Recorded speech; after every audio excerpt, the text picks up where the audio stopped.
ètò ẹ̀kọ́ tó jíire ìnìpele ọjọ́ ọ̀la àwọn ògo wẹrẹ. ìdí nìyí tá a fi gbọ́dọ̀ jẹ́ kí ìpìlẹ̀ náà dáa. Solar Distinct Group of Schools ẹ̀yẹ pọ̀ ní gbólóòtọ́ kọ́lọ́hún tó gba di ẹ̀yẹ fọ́kìn. ilé ẹ̀kọ́ tó ta gbogbo àwọn ẹlẹgbẹ́ rẹ̀ yọ bó jẹ́ ti ká kọ́mọ lẹ́kọ̀ọ́ ìwé àtìmọ̀ ọlọ́run. Solar Distinct Group of Schools wọ́n wà lágbègbè tó dára tó sì dún kàwé fáwọn ọmọ. àwọn olùkọ́ tó nímọ̀ kíkún ìní wọn kọ́ mọ́ ń bẹ̀. laboratories wọn lẹ́lẹ́gbẹ́ àti ICT center. ẹ̀yin òbí àtàlágbàtọ́ tọ́jú ọ̀la àwọn ọmọ jẹ lógún. Solar Distinct Group of Schools ìníkẹ́ máa máwọn ọmọ yín bọ̀. àní nursery primary àti college. Solar Distinct Group of Schools wọ́n wà ládojúkọ Crown Royal Hotel Abiola Way Abeokuta. telephone 0706 180-7087 0706-180-7087 tàbí 0803-438-6383. Solar Distinct Group of Schools pẹ̀lú ìbẹ̀rù Ọlọ́run la fi ń káwọn ọmọ wa. ẹ kú kalẹ̀ gbogbo èyí olólùfẹ́ mi nílé ẹ dẹ̀ káàbọ̀ sórí ètò wa ìlera lọ́rọ̀ health is well lórí ìkànnì SDTV. Èmi olóòtú ètò onímọ̀ nípa oúnjẹ Anifowose Maryam náà mo fẹ́ bá a sọ̀rọ̀ lónìí. Gẹ́gẹ́ bẹ́ẹ̀ ṣe mọ̀ pé ní ọ̀sẹ̀ tó kọjá a sọ̀rọ̀ lórí obesity pẹ̀lú diet and obesity. Bá ṣe ní àwọn tó jẹ́ pé wọ́n wà obese náà lánàá àwọn tó jẹ́ pé they are underweight. So èyí ló máa fẹ́ mú mi sọ̀rọ̀ lórí diet in underweight. Generally speaking, people whose BMI are less than 18.5 and whose waist to hip ratio circumference for female are less than 0.8 and less than 1 fún ọkùnrin are generally known to be underweight. Ìtumọ̀ nǹkan tí mò ń sọ yẹn ni pé ká tó lè sọ pé ẹni yìí ó wà underweight. BMI gẹ́gẹ́ bí mo ṣe ṣàlàyé fún wa lọ́sẹ̀ tó kọjá, BMI ni á jẹ́ pé ó kéré sí less than 18.5. Tá a bá dẹ̀ ṣe waist to hip ratio fún ọkùnrin tó bá kéré sí less than 1, tó bá jẹ́ obìnrin ó kéré sí less than 0.8, irú èèyàn báyẹn ó ti fìdí ẹ̀ múlẹ̀ pé ẹni yẹn ó wà underweight. Oríṣiríṣi nǹkan náà ló máa ń fà tí èèyàn fi máa wà underweight. Àkọ́kọ́ ń bẹ̀ ò ní starvation due to famine.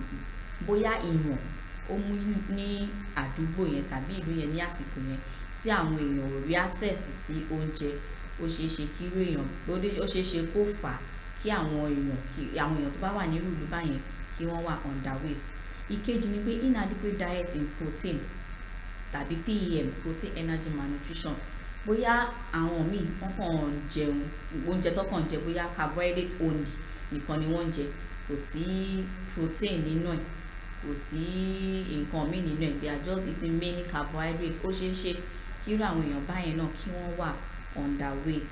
Tàbí debilitating diseases like TB, tuberculosis or malabsorptions or infections.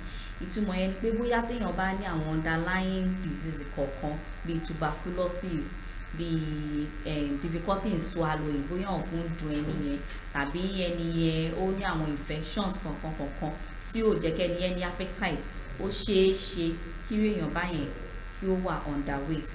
Another factor is the psychological factors like anorexia nervosa or some eating disorders. Eléyìí kọ́pọ̀ láàrin àwọn ọmọ obìnrin between the ages of 15 to 25. Majority of them wọ́n fẹ́ fit, like they want to be in shape, wọn ò fẹ́ tóbi jù. So because of that, at times when they eat, they will intentionally put their hand in their mouth. Wọ́n mọ̀ tí ọwọ́ bọ̀ ẹni in order to vomit àwọn oúnjẹ tí wọ́n ti jẹ just to be in shape. Tàbí ẹlòmíì kan wà natural tó jẹ́ pé ó ní eating disorder tí ò ní appetite láti jẹun, irú èèyàn báyẹn ó lè wà underweight. Or pathological conditions bóyá bí àwọn GI disturbances like gastrointestinal disturbances, where digestion and absorption capacities are decreased. So ó ṣeé ṣe àwọn tí wọ́n bá ní àwọn nǹkan tí mo dárúkọ yóò ṣeé ṣe kí irú èèyàn báyẹn kó wà underweight. Ní ìgbà míì náà àwọn míì jẹ́ máa sọ pé ó máa ń wà genetic, bá bí bóyá nídìílé ìyá tàbí nídìílé bàbá, bóyá bàbá yẹn ó wà underweight due to gbogbo àwọn reasons tí mo ti kà, or the mother ó wà underweight due to gbogbo àwọn reasons tí mo ti kà. Tó bá di pé àwọn náà bẹ̀rẹ̀ sí ní bímọ, èso tó bá jáde lára wọn ó ṣeé ṣe kí èso yẹn náà kí ó wà underweight. Now ní ìsìn tá a bá ti wá rò pé okay a ti ṣe series of tests àti assessment tó dẹ̀ ti fìdí ẹ̀ múlẹ̀ pé clients who are underweight, there are some nutrition and food requirements for ẹni tó bá wà underweight. A high calorie diet, high protein, high fat diet, please healthy fat diet with liberal food intake òun ló máa ń wà recommended fún àwọn tí wọ́n bá ń wà underweight. Now talking about the guidelines tí a máa ń lò fún àwọn tó bá wà underweight just to boost their weight and increase their weight. Àkọ́kọ́ ń bẹ̀ tó bá ti wá di pé a ti fi ìdí ẹ̀ múlẹ̀ yìí pé bóyá a particular patient or client ó ti wà underweight after series of tests or assessments, there is need to put such parents on some nutritional and food requirements. The general guideline to what behind weight gain for an underweight patient is a high calorie diet, a high protein, high healthy fat diet with liberal vitamins and liberal food intake. Òun ló máa ń sábà wà recommended fún patient tá bá ti rí pé ó wà underweight. And part of the dietary guidelines is that for an underweight patient, there should be a positive energy balance. Ìtumọ̀ yẹn ni pé calorie intake should not be more than the energy expended. That is, calorie intake is based on oúnjẹ tí wọ́n ń jẹ. Iṣẹ́ tí wọ́n fi ń ṣe kò gbọ́dọ̀ pọ̀ ju calorie intake oúnjẹ tí wọ́n ń jẹ lọ. Àkọ́kọ́ nínú àwọn dietary guidelines yẹn ni. Ìkejì is consume more energy dense food for weight gains. We encourage underweight patients to consume more portions of food several times in a day.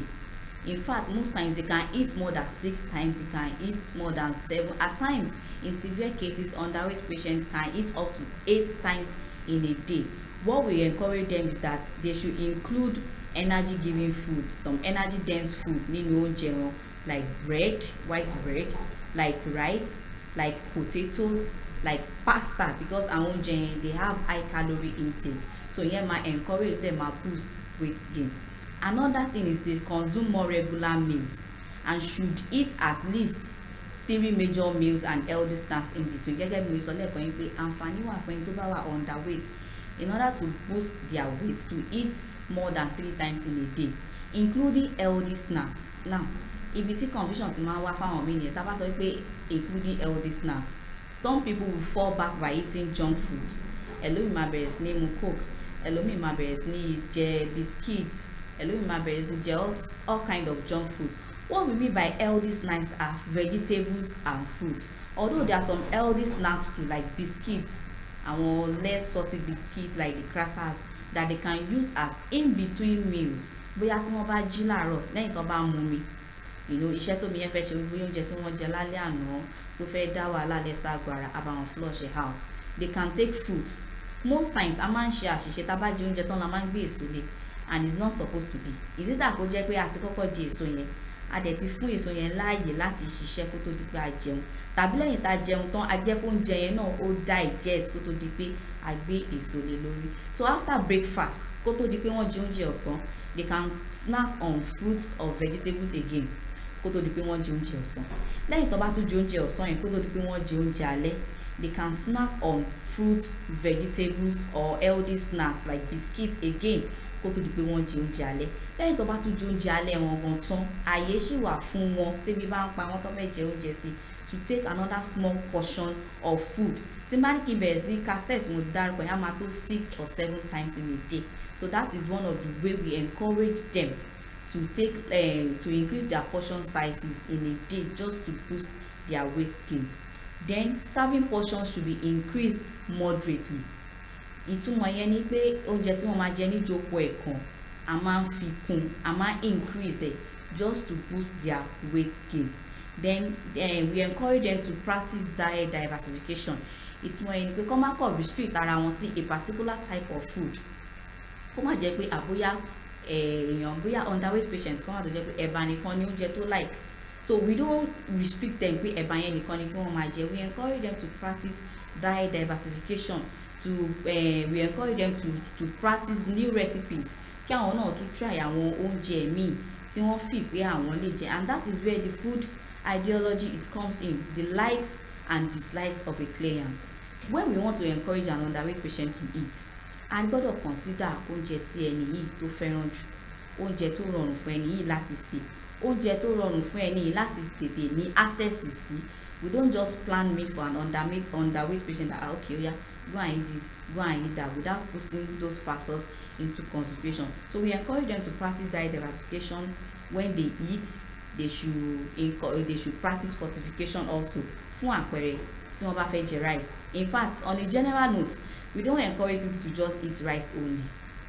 Téèyàn bá fẹ́ jẹ rice, ní tó dájú ní pé kéèyàn jẹ pẹ̀lú ẹ̀wà, kéèyàn tó wá fi another protein sí, because there's a particular amino acid, there's a particular limited amino acid in rice tó jẹ́ pé inú ẹ̀wà láti lè rí, and there's a particular limited amino acid in ẹ̀wà tó jẹ́ pé inú rice láti lè rí. So those kind of food wọ́n máa complement ara wọn ni. So that is one way we encourage underweight patients to eat in order to boost their weight gain. Then it is important, àwọn míì tó bá náà wọn ò kí ní appetite bí ò kí ń pa wọn, what we encourage them to do is to do mild exercise or go through some kinds of mild stress. Bí pé kí wọ́n kọ̀ ọ̀yàn, a lè ní kí wọ́n rìn for some hours tí oògùn máa fi bò wọ́n. By then tí wọ́n bá ṣiṣẹ́ tí wọ́n rìn tó oògùn bò wọ́n, definitely ó súnmọ́ kí ó jẹ́ pé ebi máa pa wọ́n. So one of the ways that máa fi boost appetite is to take mild walk or do mild exercises. Then another thing is to take adequate fluid, to prevent constipation. Most times n tó máa ń fà tẹ́lómi if you máa wà underweight pé tó bá jẹun tó máa inú mi ṣì kùn, mi ì tí lè jẹ anything. So that's why we encourage an underweight patient to take more fluid, come momi dáadáa, so that they will be able to go to the toilet frequently. Then àyè á dẹ̀ lè wà fún wọn láti tún jẹ oúnjẹ mi. Then for an underweight patient also, we encourage them to eat fiber. Fiber yìí almost every time tí máa ń sọ̀rọ̀ lórí oúnjẹ mo máa ń dárúkọ fiber yìí. The importance of fiber cannot be overemphasized. Ó ní iṣẹ́ pàtàkì tó ń ṣe, and púpọ̀ nínú iṣẹ́ méjì tó wà important tó máa ṣe ni pé it's for easy bowel movement. Kì í ṣe pé kéèyàn máa dé toilet èèyàn bá sì ní kásílìn, then ó máa ń jẹ́ kí inú náà tún tètè kú. So we encourage an underweight patient to include fiber in their food. Àwọn oúnjẹ òdè ló ní fiber, mo ti máa ń sọ bí àwọn ọ̀fadà, ògì tí wọ́n sẹ́, mọ́ínmọ́ín tí wọ́n gbé èpo ẹ̀, our green leafy vegetables and our fruits. Àwọn oúnjẹ tí wọ́n ní fiber nìyí. Then they should avoid synthetic drinks like soft drinks. Alcohol should be avoided too. Excess consumption of tea and coffee should be avoided too, because ó máa ń decrease appetite ni. Once tó bá ti mu Coke or mu Pepsi, ọmọ náà wọ́n ti wà filled up. Whereas this Coke and Pepsi, they only contain empty calories. They will only be filled up. Kò ní jẹ́ kí wọ́n, ó lè má jẹ́ kí wọ́n add weight. So they fẹ́yìn, we want them to actually eat good food. So that is why we don't encourage them to take synthetic drinks and decarbonated drinks. So I've been talking about the guidelines fún àwọn tí wọ́n bá wà underweight. There are also complications tó wà involved nínú kí èèyàn wà underweight. Most times tẹ́lómi bá wà underweight wọ́n ní starch àwọn ti dà báyìí, àwọn láìkè bẹ́ẹ̀, well fine. Starch àwọn lè wà okay ní tòótọ́, but there are some risks tó wà involved. One major things tó wà risks tó wà bẹ́ẹ̀ is the low immunity. And once the immunity ara bá ti low, èèyàn ti fàyè lẹ̀ fún oríṣiríṣi àrùn láti wọnú àgọ́ ara ni. Ó máa fẹ́ jẹ́ kí n ṣe àpẹẹrẹ kéèyàn kọ́ ilé, kéèyàn kó gold, diamond, so many things síbẹ̀, kéèyàn má wá ṣílẹ̀kùn sí. Definitely o lè máa wọlé á kó gbogbo nǹkan tó bá wà níbẹ̀ ni. Bí ọ̀rọ̀ low immunity gangan ṣe rí nìyẹn. So there is need fún àwọn tó bá wà underweight láti rí pé àwọn go through some weight gain process so that immune body wọn ò ní wà reduced. Another thing is nutritional deficiency. Àwọn tí wọ́n bá wà underweight, they become malnourished. Ó ní àwọn nutritional deficiency kan tó jẹ́ pé wọ́n máa wà deficient of. Ẹlòmíì pàápàá jùlọ ìbẹ́, mi mọ̀ bóyá ìbẹ́ ló máa ń pè ní Yorùbá, we call it angular stomatitis. Àwọn tí wọ́n bá ti di pé wọ́n ní ìlànà ibi etí àwọn bíbá, àwọn Yorùbá máa sọ pé bóyá ẹnìyẹn ṣẹ̀ṣẹ̀ recover. No, it's actually a sign of a particular nutrient deficiency ni. Kì í ṣe pé bóyá èèyàn kan ṣẹ̀ṣẹ̀ recover, it's a particular sign of nutrient deficiency. So irú èèyàn báyẹn tó bá yẹ pé irú ọmọ mi wà tó jẹ́ pé every time ló máa ń ní ìbẹ́ yẹn, àwọn parents ẹ̀ máa ní ó strong ni, ó ṣe ń recover ni. No, it's actually a sign that ọmọ yìí there's actually something wrong with the child. Ó ṣe kó jẹ́ pé ọmọ yẹn ó wà malnourished. Then àwọn míì tó jẹ́ pé ìka wọn bíi white báyìí máa ń wà ní ibi ìkànnà wa. Àmọ́ àwa Yorùbá máa ń ní bóyá téèyàn bá ṣe lékeleke àbí nǹkan kan báyìí máa ń wà bẹ́ẹ̀. No, it's actually a sign of a particular nutrient deficiency. kì í ṣe pé bóyá èèyàn ṣe lékeleke àbí nǹkan kan báyẹn. So ẹni tó bá nírú nǹkan báyẹn náà nutrient kan ti wà deficient ní ara ẹ̀, tàbí tó bá jẹ́ pé àwọn mi tó jẹ́ pé wọ́n ní floppy hair, ẹlòmíà ní àbírùn ẹ̀ ṣe rí nìyẹn, ìyá bàbá ẹ̀ ló fi jọ, ó ní ìyá ẹ̀ ló fi jọ, irun wọn lè wọ́n máa ń wà floppy ni. No, it's actually a sign of a particular nutrient deficient. So àwọn complications tó wà involved tẹ́lómi ò tiẹ̀ kọ́ bí ara sí nìyẹn o. So nutritional nutrient deficiency is another complication tó wà involved in kéèyàn wà underweight. Then lastly, fertility problems. Ọlọ́run yọ̀ǹda ọmọ alálùbáríkà fún gbogbo wa. In some cases, àwọn obìnrin míì tí wọ́n bá wà underweight, wọ́n máa ní fertility problem because most of them they don't see ní period wọn, and when they don't see their period, some of them too they will not ovulate. In fact, ìwádìí kan fi wà tó fìdí ẹ̀ múlẹ̀ pé àwọn tí wọ́n bá lómi lára dáadáa gan wọ́n máa wà fertile ju àwọn tó jẹ́ pé wọ́n gbẹ lọ. Mi sọ pé àwọn tó wà obese, àwọn tí wọ́n lómi lára tó jẹ́ pé BMI wọn ó wà normal within range, wọ́n máa wà fertile ju àwọn tí wọ́n wà underweight lọ. So fún ìdí èyí ó ṣe pàtàkì láti rí i pé àmójútó àgọ́ ara wa dẹ̀ mójútó àwọn oúnjẹ tí à ń jẹ. Ó tún di ọ̀sẹ̀ tó ń bọ̀. Ẹ ṣé púpọ̀. Ètò ẹ̀kọ́ tó jíire ìnípele ọjọ́ ọ̀la àwọn ògo wẹrẹ. Ìdí nìyí tá a fi gbọ́dọ̀ jẹ́ kí ìpìlẹ̀ náà dáa. Solar Distinct Group of Schools. Ẹ̀yẹ pọ̀ ní gbólóòtọ́. Kọ́lọ́hún tó gba di ẹ̀yẹ fọ́kìn. Ilé ẹ̀kọ́ tó ta gbogbo àwọn ẹlẹgbẹ́ rẹ̀ yọ. Bó jẹ́ ti ká kọ́mọ lẹ́kọ̀ọ́ ìwé àti mọ̀ Ọlọ́run. Solar Distinct Group of Schools. Wọ́n wà lágbègbè tó dára tó sì dún kàwé fáwọn ọmọ. Àwọn olùkọ́ tó nímọ̀ kíkún ni wọ́n kọ́ mọ́ ń bẹ̀. Laboratories wọn lẹ́lẹ́gbẹ́ àti ICT Center. Ẹ̀yin òbí àtàlágbàtọ́ tọ́jú ọ̀la àwọn ọmọ jẹ lógún. Solar Distinct Group of School ìníkẹ́ máa máwọn ọmọ yín bọ̀. Àní nursery, primary àti college. Solar Distinct Group of Schools wọ́n wà ládojúkọ Crown Royal Hotel, Abiolawe, Abeokuta. Telephone 0706 180-7087 0706-180-7087 tàbí 0803-438-6383. Solar Distinct Group of School pẹ̀lú ìbẹ̀rù Ọlọ́run la fi ń káwọn ọmọ wa.